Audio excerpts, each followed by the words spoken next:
Welcome to the Time to Hire podcast. I'm Jake Paul. And I'm Will Ducey. Our goal with this podcast is to bring in new perspectives and ensure the recruiting function remains relevant and forward-looking. We talk to recruiting experts, HR tech founders, and anyone who brings unconventional ideas to help push the craft of recruiting forward. If you want to future-proof yourself and increase your impact over time through strategy, technology, and best practices, this is the podcast for you. It is time to hire. In this episode, we sit down with Hung Lee, founder of Recruiting Brain Food. If you don't know who he is, he's a content creator, a curator, and just generally what I think of as an HR futurist. Someone that's truly at the forefront of everything going on in our space, and he's got opinions and hot takes on all of it.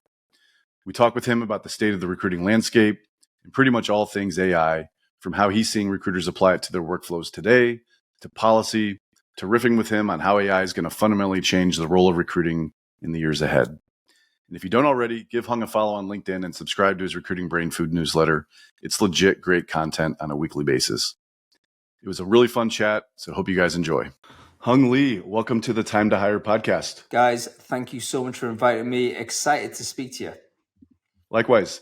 So wanted to just dive right in here. And, I was just reading your most recent Recruiting Brain Food newsletter, and you gave a really good look back at sort of the state of recruiting, the economy as it relates to recruiters. Could you talk to us about that and sort of help us understand what the heck just happened? Yeah, I mean, basically, a part of me writing these essays is actually to help me understand what happened itself. I mean, basically, we're still in this year, so it's hard when you're in the weeds to have ever a moment of reflection and say, what the heck happened over the last 12 months or so. But one thing about like writing newsletters and doing like a weekly cadence of conversations is that you do have a historical record. So it's possible to go back to what happened in January and literally what are people talking about? What are the hot topics? What are the big events? And my commitment basically is that every year I'm going to write 4 essays, which is a look back essay, essentially one thing, but split into 4 parts, where we're going to look at different domains in recruiting and then report back as to what happened there. Whether it's recruitment advertising, whether it's AI, whether it's diversity and inclusion, etc. What are the big themes? What are the big trends? And basically, 1 to 5, part 1, if you like, was released this Monday. So I'm working on part 2 now, and we'll keep going until we hit 15, 20 big items and say, look, this is basically what happened this year. Cool. And from a recruiter's perspective, as far as the job market itself, how would you sort of explain that dynamic as to what 2023 was all about? Yeah, so I mean, it's no news to anybody, right? It's an extremely tough year. 2023, it was extraordinarily difficult, particularly if you kind of contrast that with how high 2021 went, when almost everybody had incredible kind of plus year, kind of record-breaking years. So 2023 was extremely tough, particularly for tech recruiting. And tech recruiting, of course, has for the last decade or more been the sort of segment that was most attractive, most well paid, most interesting to a very large degree with regards to the sort of recruiting projects that were happening there. This is the place where you did hyperscaling, for instance. This is the place where you did radical experimentations to try and rapidly scale up a company from 0 to 1,000 people in 2 months or something. So all of those crazy activities happen within that subset of the recruitment economy. All of that, of course, is dependent on venture capital. And we know, pretty much what the stats are. Basically, VC investment this year, I think it's going to top out at around 45 billion, I believe. That is about half from what 2021 was. So basically, I call it we're in a recruiter recession, and that's basically what will happen. We've basically crunched back because that money, a lot of that investment goes into hiring and growing companies, and a lot of the tech recruitment community that are in that space suddenly have found themselves not growing, oftentimes on the market themselves, and on the market for a lot longer than perhaps they wanted or even ever expected to be on. And I don't have the data behind this, but anecdotally, it does seem like we're at least on a little bit of a early stages of an uptick. Like everyone says, we're seeing more people that are getting back to work in those LinkedIn announcements. Do you have any data behind sort of where we are at this point? Are we on the up and up? Does this look like more of the same? How would you assess that? Very difficult to say. I actually am not sure. I mean, there is a case where so all of this has kind of been triggered really by the U.S. Federal Reserve sort of interest rate policies. So once they started cranking up the interest rates and kept on doing it in an extraordinary kind of month by month crank up. That's obviously been peaked. The interest rates, at least interest rate growth, shall I say, has stopped growing, but it's leveled up at a much higher level than we were there before. So we might be seeing some positive moves in the sense that the worst of the worst might be over, so to say. But I'm not there yet when you're saying, okay, well, we're on the way back, because I'm not so sure that we can be that confident. It's more a case where we might be looking in down the pipe of a high interest rate environment going forward, where capital allocation is simply going to be a lot slower and a lot less. Now, if that's the case, then we're in a kind of whole new world. It's no longer a case where you're going to get these rocket fuel startups that cause huge excitement, cause compensation levels to rise in spectacular ways, and cause a lot of demand for recruiters. We're going to end up leveling in a different place. It's going to be a lot slower pace, a lot more careful, a lot more parsimonious. Some might argue this is a return to how it should be, return to normality, so to say. Maybe that's a legitimate case to be made, but expectations obviously have been set in a different place over the last several years or so. Yeah, that's a great call out, Hung. There is the general sense that the sustainable hiring and a sustainable approach, doing more with less, is the last year. That's the normal that we've experienced. How would you help a recruiter if they're looking for their next opportunity or a way to stand out in this market and find that great company that may not be hiring as aggressively in the past? How do you help a recruiter stand out in this market? Yeah, I mean, I think there's a couple of things that recruiters should be doing. I mean, none of this is like particularly profound insight. I mean, firstly, there's no question that the advent of technology, particularly generative artificial intelligence, is going to have a huge impact on the world of work. It's no coincidence, by the way, that the most enthusiastic endorsers of AI are the CEOs and CFOs of companies, right? So those are the people that say, you know what, we can absolutely see if we got all of our team AI enabled, we can actually get by with less team. And so it makes sense for a recruiter to be one of the leading adopters of these technologies, because it's going to significantly uptick your productivity. It's going to make you stand out because you can do things that it would otherwise take a team to do.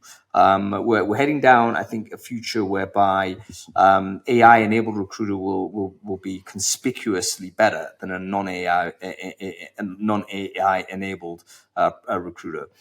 Thankfully, this is not news for everyone. We can see the demand for AI training courses. We can see the demand for any kind of AI webinar just go through the roof. I did the stats actually on Brain Food Live. We're coming to the end of our season. And clearly the shows that, had the most registrations were the one to say, here's how here are the use cases for ChatGPT for recruiting. And then boom, you get times 10 the amount of registrations. So I think the marketplace basically is aware that this is a game changer in terms of your own marketability. What we've got to do is maintain that commitment, because a lot of the times the existing recruiting processes that we use are kind of stubbornly non-AI. They've been designed in a way in a pre-AI world, and we're not quite sure how to unpick that and redesign it in a new fashion. So we're kind of stuck between this individual experimentation on the edges of the recruiting process, while still basically maintaining a pretty traditional candidate funnel. That's not a criticism of the market. That's just how it is. But I think going forward in 2024, one of the key things recruiters have got to do is really start to operationalize how AI works in every single part of their process and start knocking bits of process out where AI can actually substitute this work in large part. So there's one thing I think recruiters need to be doing. The second part of this is also to understand what AI is doing to the information universe, so to speak. The predominant kind of use case for AI in any domain is media production. Producing more copy, producing images, producing video, producing all sorts of stuff, producing podcasts even. So we are soon going to enter a world whereby the dominant sort of media will soon be dominated, in my opinion, by generated content.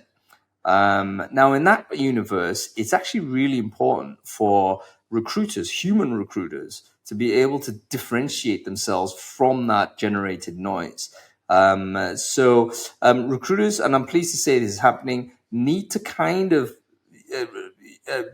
if you like, claim back their own voice into this cacophony. They've got to be able to differentiate themselves not only from other human recruiters, but also from all of this generated hubbub. And this is being authentic. This is being external facing. This is being very open with your approach. This is being essentially a building in public and then actually amplifying your building in public. So I think that is a way in which recruiters can continue to be highly visible, even though the rest of the world gets noisy. And the third thing I would recommend any recruiter do, and this is again no news to anybody, but you know what? There's another form of intelligence that is going to be a very interesting parallel to artificial intelligence, and that's crowd intelligence, swarm intelligence. This is where you interact with a network of people that's able to surface up information and share that information in a network. A lot of that information typically has never been documented. A lot of that information may never be formalized. Therefore, it's never been fed into any AI. But that crowd intelligence basically will give human beings the edge, in my opinion. So this means that obviously you need to be networking. Obviously, you need to be doing stuff in person. Obviously, you need to go to events and do all of that stuff. So those are the three things I would say recruiters should be doing when you're thinking about future proofing in this AI-enabled world.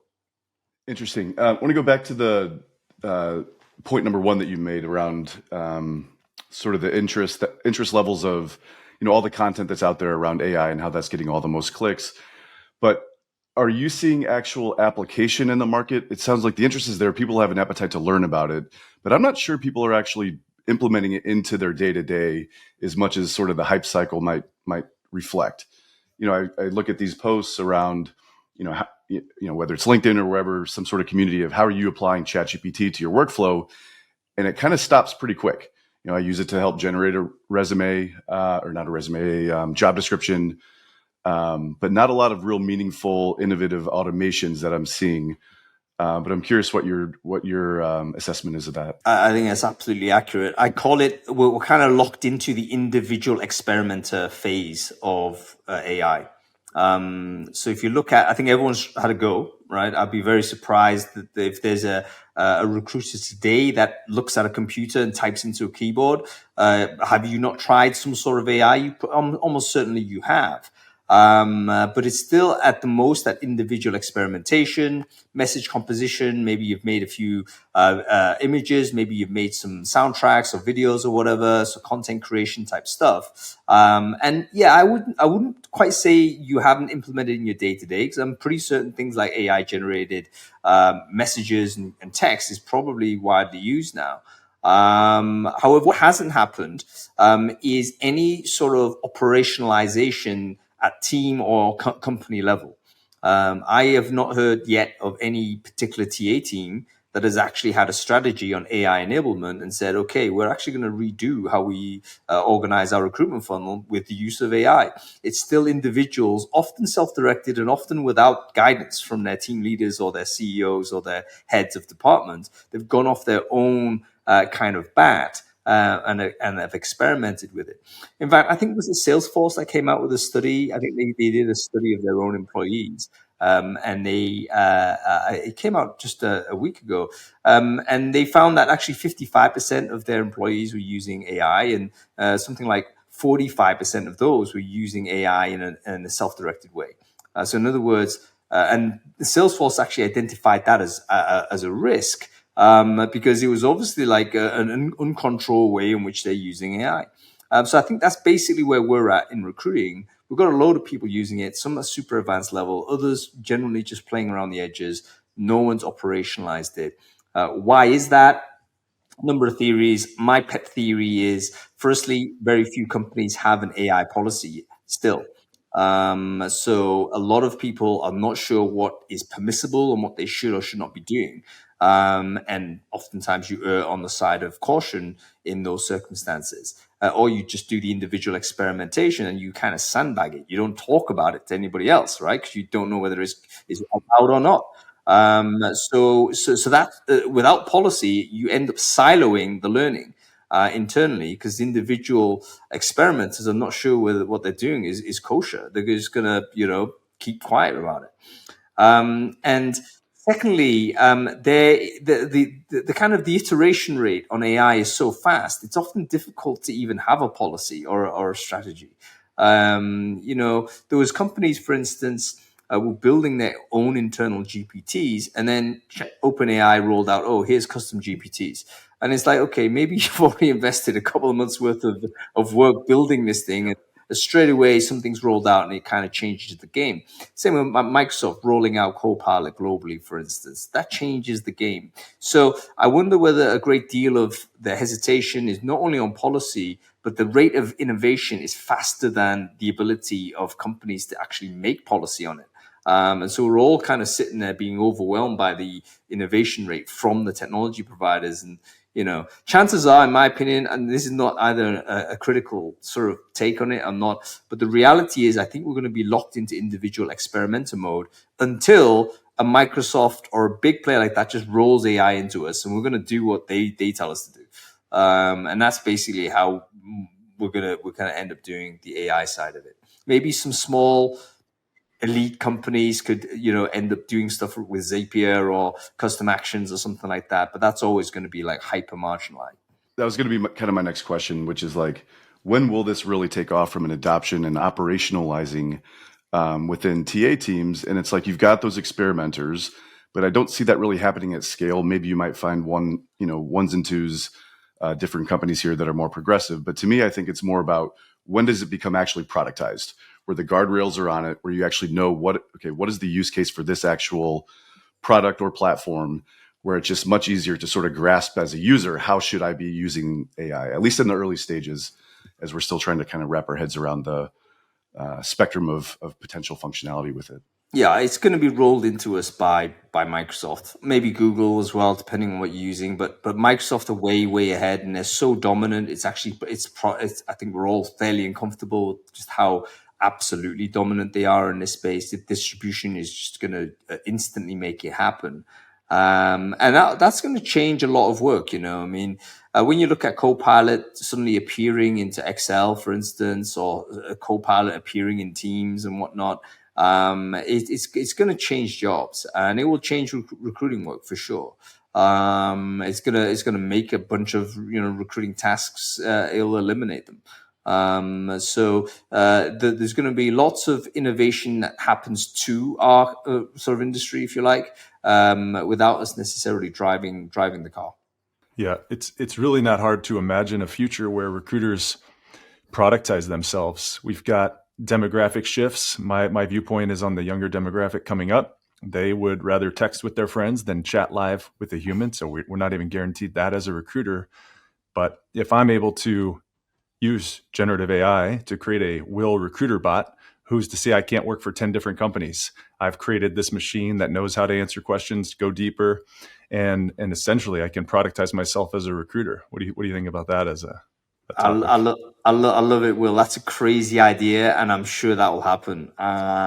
It's a crazy idea, but I think there'll be a few complete Mad Max style nutcases out there that will have figured it out, and they'll create a solution that actually works in this way. There's no doubt, I think, that a recruiter that is AI enabled will be able to work firstly significantly more productively than someone who isn't. But why not spread that productivity to multiple employers? I think that can certainly happen. Do you think we're far from AI skills assessments being part of how we evaluate candidates? Not using AI to do it, but understanding their proficiency with the application of AI. How do they make their own performance better within their own particular role, whether it's a recruiter or finance person or whatever? We're already seeing employer interest in this regard. So there's a company that I'm good friends with, a company called Screenloop in the UK, and they basically do interview intelligence. So they essentially bit of AI technology themselves. So essentially they record, transcribe, and then derive intelligence from the interviews. And they've been tracking how many times AI has actually been mentioned in interviews. By both candidates and by employers, and they're seeing like every 3 months is a doubling of the amount of conversations that are talking where the both employers and candidates are talking about AI. So everyone's stoked about it. So you can imagine we're probably already at a place whereby if you're hiring someone who is a knowledge worker, you're going to ask them, "What have you done with generative AI?" It's kind of to the point where it's unthinkable that you wouldn't ask this. Like imagine if you're hiring a copywriter, you would totally ask that person, "Hey, have you used Jasper?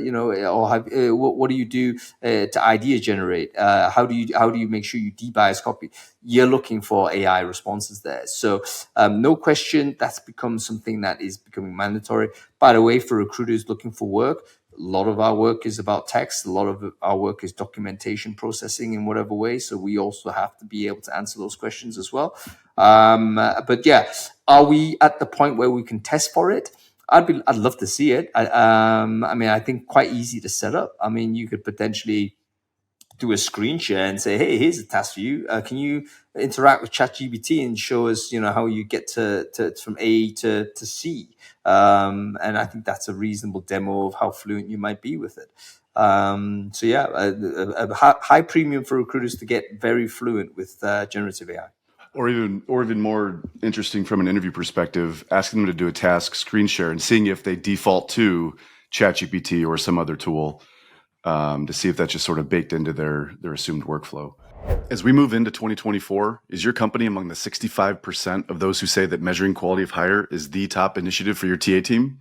If so, you should know about Crosscheck. We're a hiring analytics platform that transforms all of your hiring data into insightful, actionable, and easily shareable dashboards purpose-built for recruiting teams. Not only does Crosscheck take in your core pre-hire data, but it goes one giant step further by ingesting your data from the HR side of the house, like performance and retention. And by combining the two, we're able to help you unlock the holy grail of recruiting, quality of hire. At Crosscheck, we believe recruiting programs and strategies should be driven by actual business outcomes, not just hiring targets. Visit us today at crosscheck.com. That's CROSSCHQ.com. There's a lot of talk around, I've always leveraged practical exercises, take home assignments, see what they can deliver, give them an actual work sample and see how it comes back. And now there's this big worry and fear that, well, what if they cheat and use ChatGPT? And I said, well, that's great. They're delivering you the outcome that you want, which shows that they can deliver on the job. So it's going to be interesting to see how these tools come into play and maybe where we lean in on to assess candidates better. And Hung, I don't know if you have any opinions or thoughts on how do you screen or select candidates in a world where they could potentially have a interview assistant on their own end answering questions how they think you're going to want to answer? Well, I think this is actually a very hot topic in a lot of the conversations I've been having recently. So this is the advent of the AI-enabled job seeker, right? How are we going to deal with this? Is it a problem? And I think we're kind of fumbling towards an answer to both of those questions. Where we're currently at is that there is a philosophical question as to, is it actually a problem if a candidate uses generative AI in their application? And a lot of people will legitimately compare the usage of generative AI with things like spell checkers, for instance, or tooling that have been around for a long time. What's wrong with this application process? However, it's not difficult to come up with scenarios where a lot of people might be uncomfortable with it. Let's say, for example, you may require native language skills for a particular job. That's, you assume that's part of the job. This person will be interacting with this group of people using this language. Well, and you previously might have assessed for this with testing for, write something back here, or translate this or whatnot. Well, ChatGPT or any AI these days can do that at a textual level, or even getting to the point where you could do a video translation and it's really compelling, very difficult to spot differences. So, okay, you may then say, well, I mean, we can provide these tools for this person to do this job, and maybe that's okay.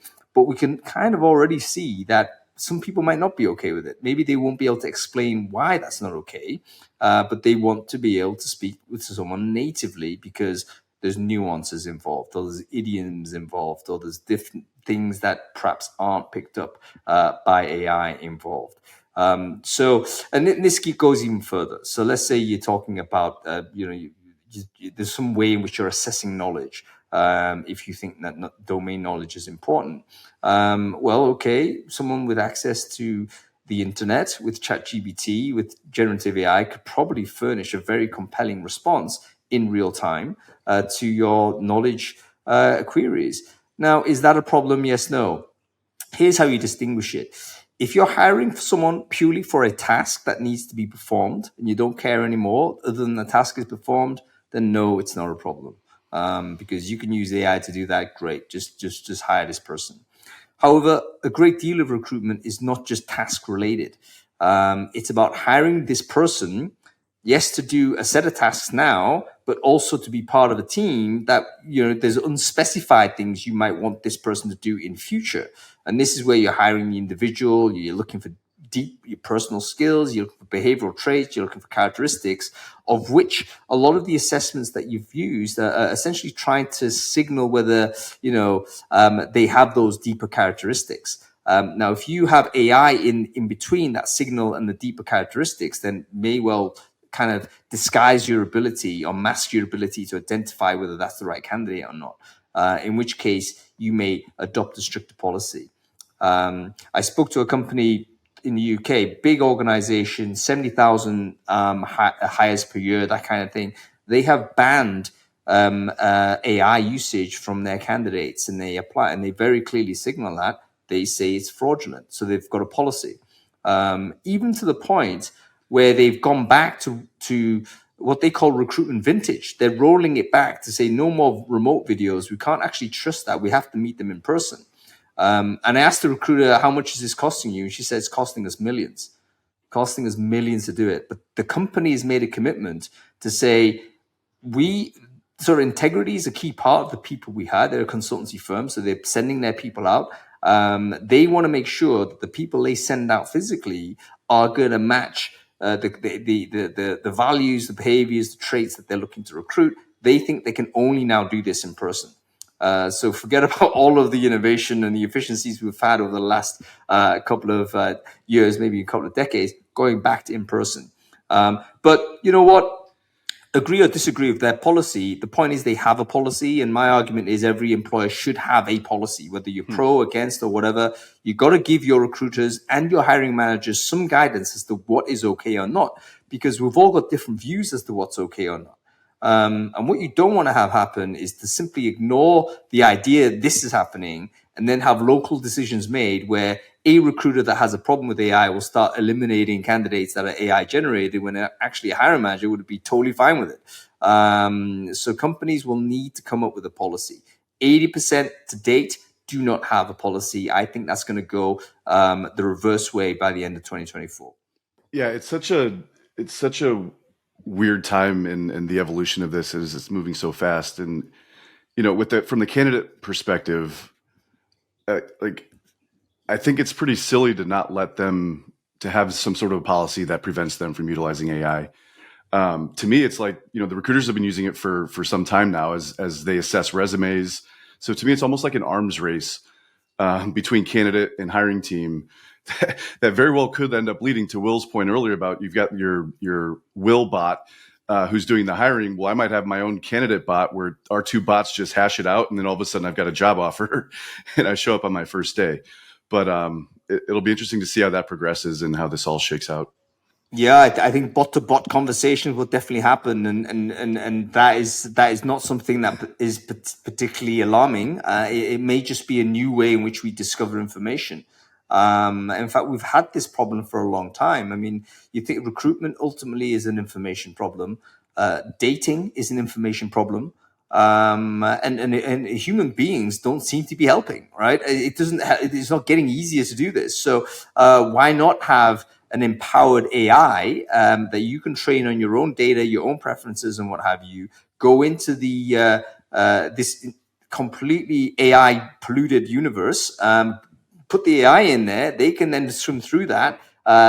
Scrutinize the things and simply don't bring to your attention stuff that you've configured or they've worked out, that they've been trained on to ignore, and only connect with opportunities and people that that they think is worth your time. I think that's an inevitable future. So yeah, very interesting to see how we get there. But I think that it will happen for sure. Hung, with this world that we're in now, what do you believe personally about talent acquisition or recruiting that most in our industry do not agree with you on? I'll give you. Yeah, you're looking for controversy, guys. So let me just drop a depth charge for you in the audience. I think we're going to rehabilitate bias. Right now, everyone's talking about bias is bad. But I think that the only way in which we are going to maintain a human high touch experience is in recruiting is actually to rehabilitate it. Now we're going to call it something different.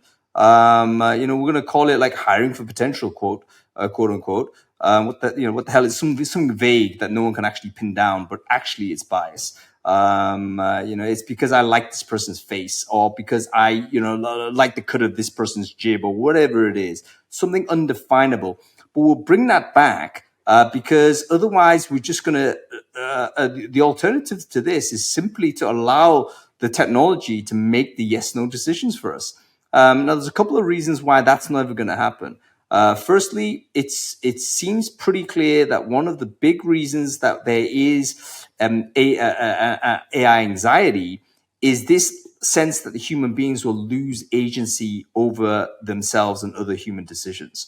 Some very good information to say that, generally speaking, we don't mind AI, but we don't like AI to have the final say.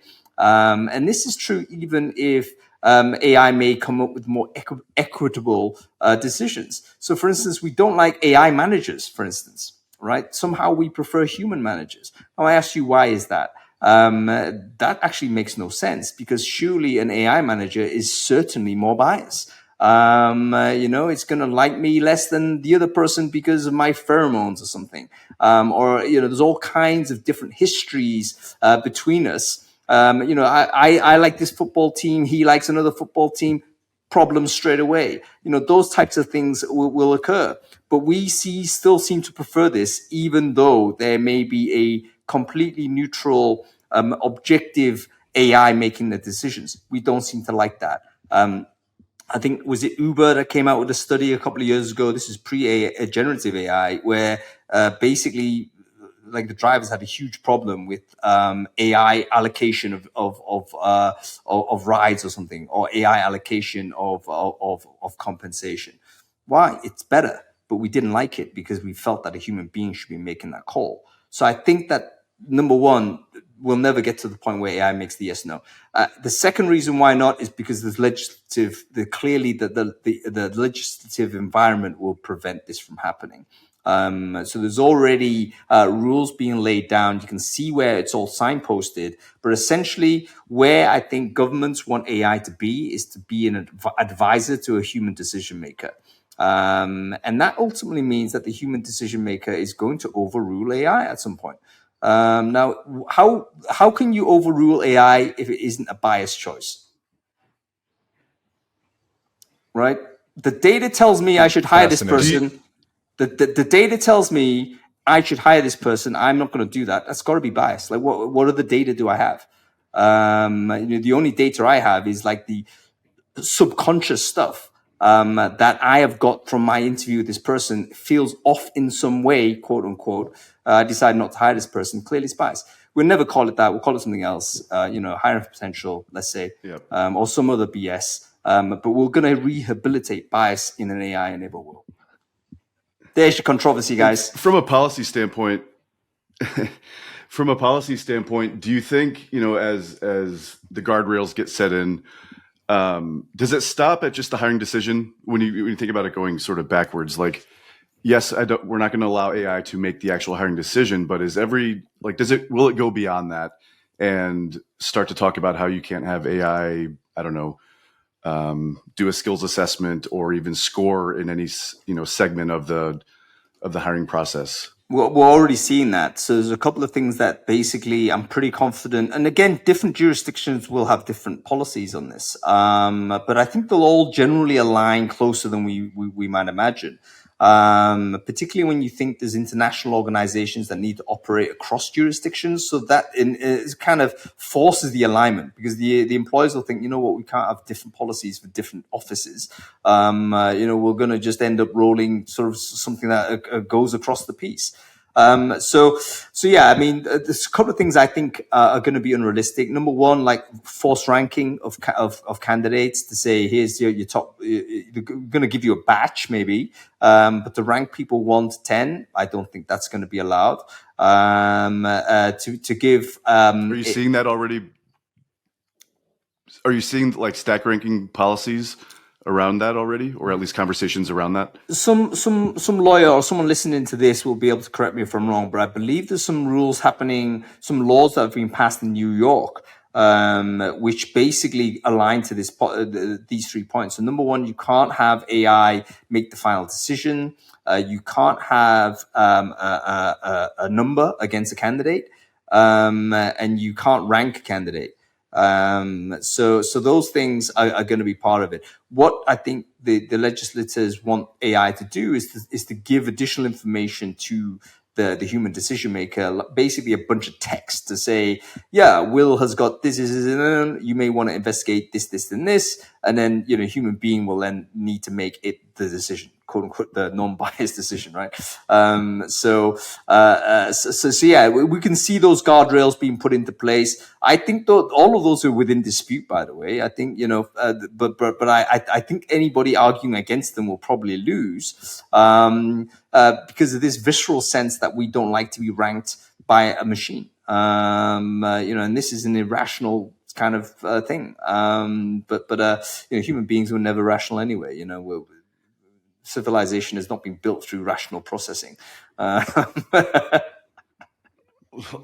Yeah, a lot of big HR tech companies are going to have some issues to face then. The biggest, these standalone matching ones. Yeah, you look at LinkedIn. I think if you look at the direction of travel on LinkedIn, they are going to start like recommending candidates on natural language search. So right now, anybody who's searching on LinkedIn, for instance, you can see the search is starting to break down, right? Because they're transitioning into a different way of trying to surface up candidates. But what LinkedIn are trying to do ultimately is to have any unskilled person input a requirement, and then they're going to surface up a limited number of people, not the entire thing that matches that, but they're going to surface up what they think is the best are the best options. I think that's a legislative case. It'll run into a legislative problem, because someone's going to say, why am I not recommended?